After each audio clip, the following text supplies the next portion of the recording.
Hans Olsen, Scott Gerard. It is your Cougar Preview Show right here on the Zone. Hans and I have been breaking this game down from every angle, but let's get the real insight. The real brains. Yes. The man that can consume 20,000 calories a day and still look like he's chiseled out of granite. It's former BYU legend Mitch Juergens joining us. Mitch, how are you? Hey, Mitch. Hey, I'm good. How are you guys? Doing good. So Hans keeps talking about this pizza you guys had. Where was it? In Lubbock? Yeah, it was in Lubbock. So good.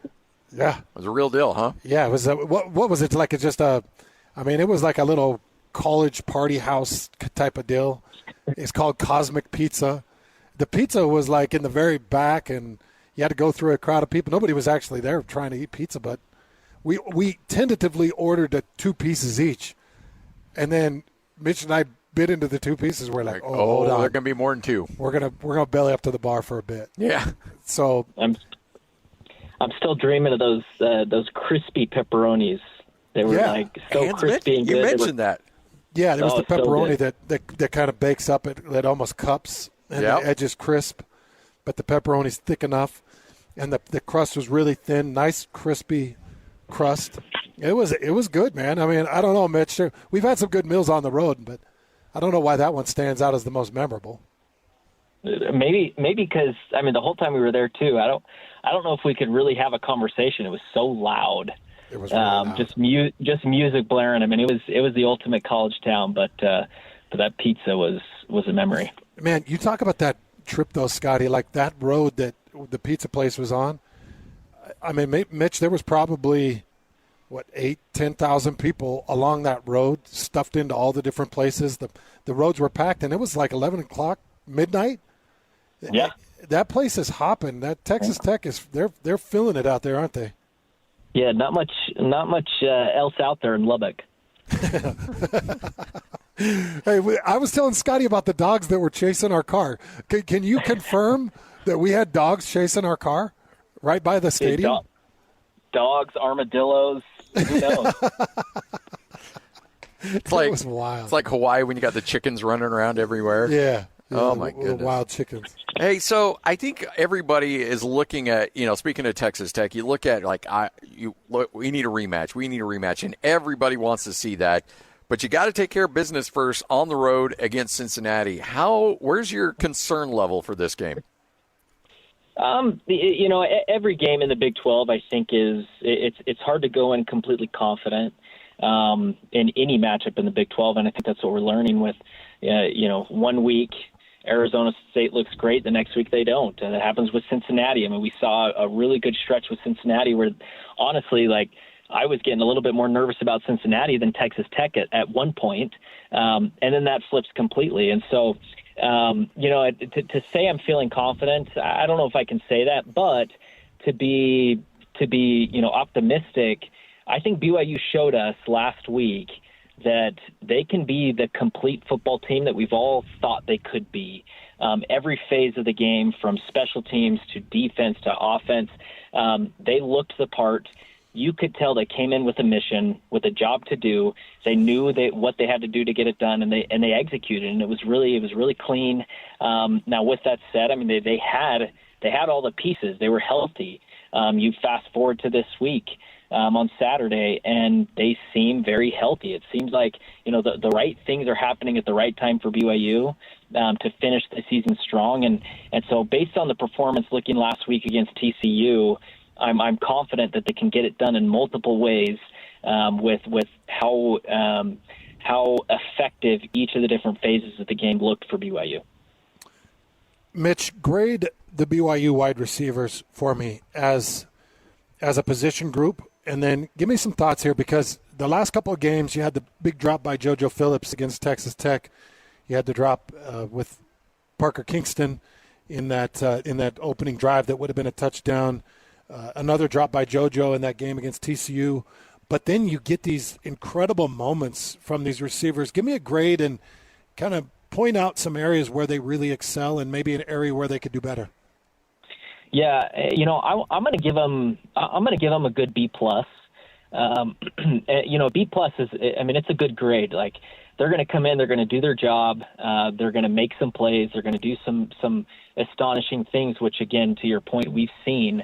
The rise of Parker Kingston has been really impressive, not something that coming into the year that I honestly thought would happen to this extent.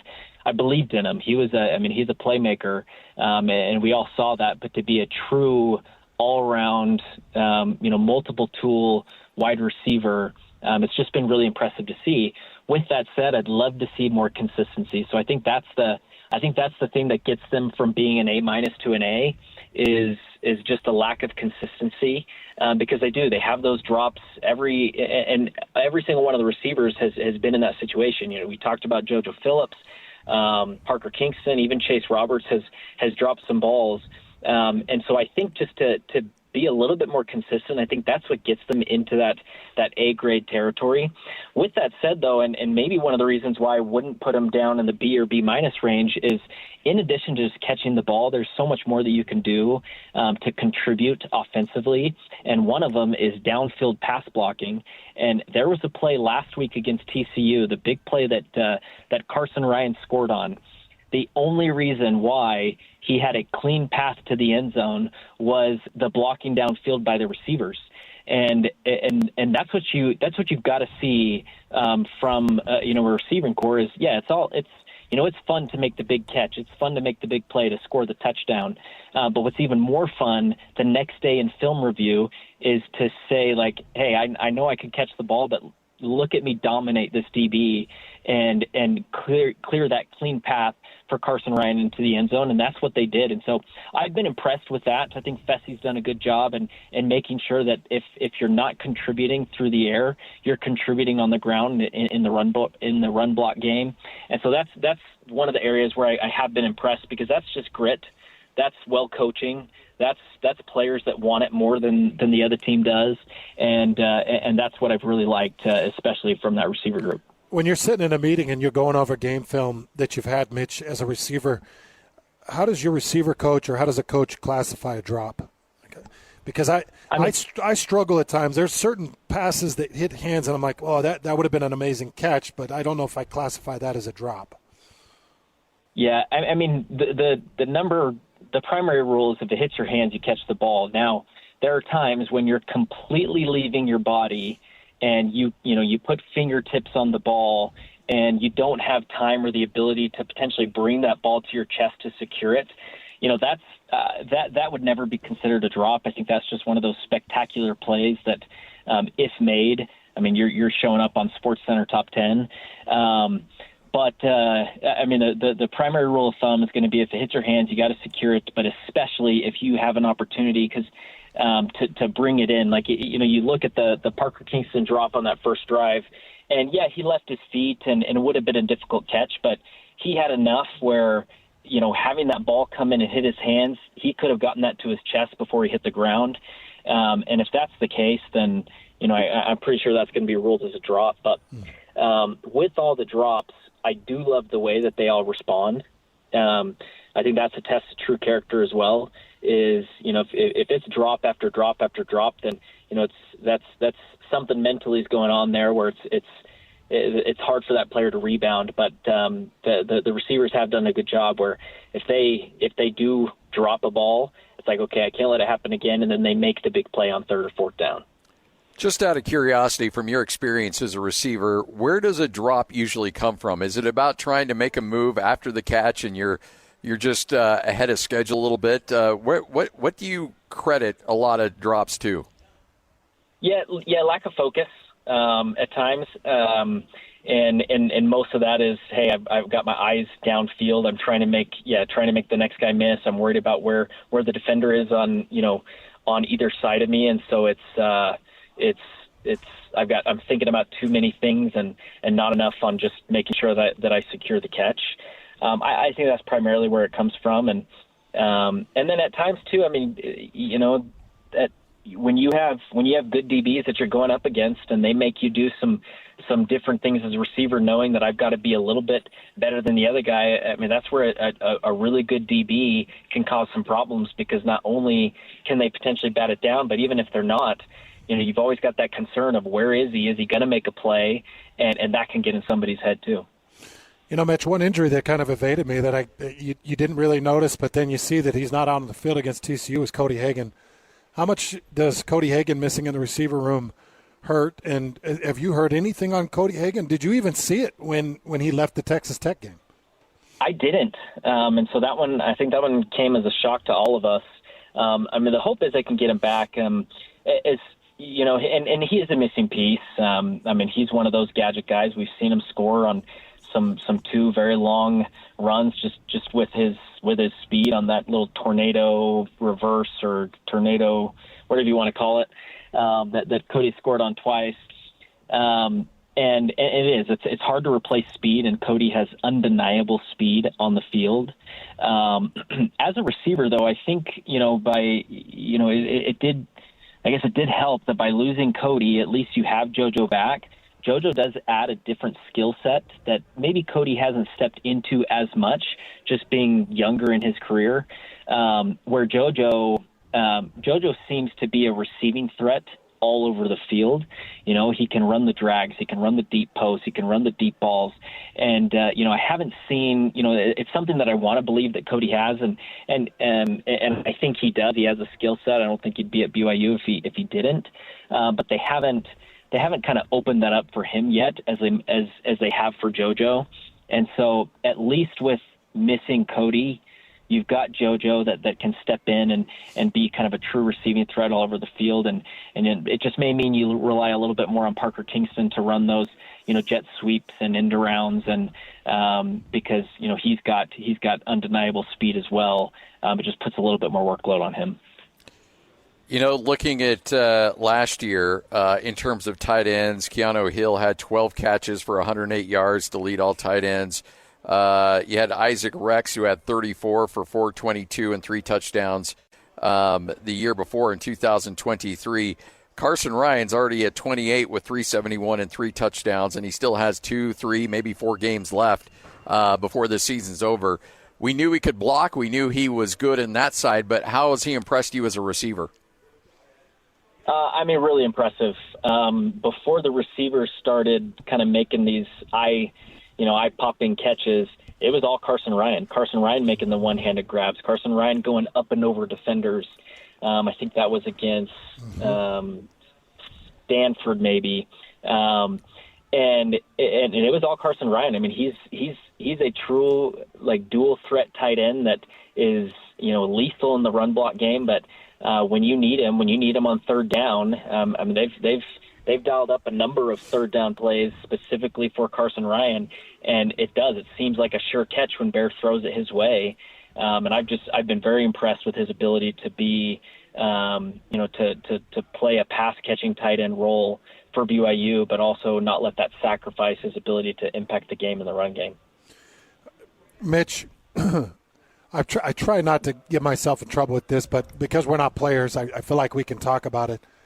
I want to see a BYU Texas Tech rematch, and I feel like BYU can put a much better show up against Texas Tech. When you watch that game, and we saw LJ go out and Jack Kelly go out and Siali Acera go out, and we saw all the drop balls, we saw the -3, the muffed punt, everything that happened in that game. Don't you feel like BYU can truly put up a better performance on a neutral field, or a somewhat of a neutral field, I guess Arlington would be? But don't you feel like they could put up a much better showing? Oh, yeah. I have no doubt that they can, because what we saw was not what we've been seeing. And what gives me confidence in BYU's ability to, play them a lot differently and a lot better is, as I go back and look, and even throughout the game, it felt like a very conservative approach. Conservative play calling, not wanting to put Bear in situations where he'd make a mistake. But then because of that, it almost the pressure of the game just felt like we weren't letting them play loose and free. And there's a lot of really good talent on that offense for BYU. Speed to natural ability to LJ Martin being, I'd say the top back in the Big 12, letting them truly play kind of carefree. And then, all eyes go to Bear Bachmeier and the impressive, run that he's been on in his freshman season. And I want to see a little bit more autonomy if BYU plays them again, just to let Bear do what Bear does. And if you kind of take that pressure off that offense to say, hey, it doesn't matter. If you make a mistake, it's okay, because we're going to rebound. Our defense is in a good spot. But letting them kind of be a little bit more aggressive rather than conservative, I think that game looks completely different. Now, I'm not going to come out and say that it's a guaranteed win. Nope. But I think it's a battle, because that Texas Tech team is good, but so is BYU. And the way that they've competed, you look at the stat sheet across for the entire regular season, and they show up. BYU shows up really, really well in all areas, and it just wasn't the showing that in my opinion accurately represents the way BYU, this team, operates today. That's how I feel. So obviously I have no experience as a receiver specifically at that level, but I keep hearing people say that quarterback throws a catchable ball. How much of a catchable ball does Bear Bachmeier throw? I mean, I think pretty catchable. It's just so pretty. The thing about Bear is you don't see a lot of ducks out there. Yeah. He throws a nice tight spiral, and that makes a difference. It makes an impact, and so yeah. I'd love to go run routes for Bear and kind of get the experience of what everybody else is experiencing on that team. Have you ever seen a quarterback not use the laces as much as Bear does? I feel like I've seen it before. It blows my mind, because every time I pick up a football, I don't think I could even attempt to throw it without gripping the laces. Not hitting a spiral, no. No. That's crazy. Hey, Mitch, we appreciate it. Hans is on the hook for how many? 6 dogs? Oh, yeah, 6. So did you know what I put up, Mitch?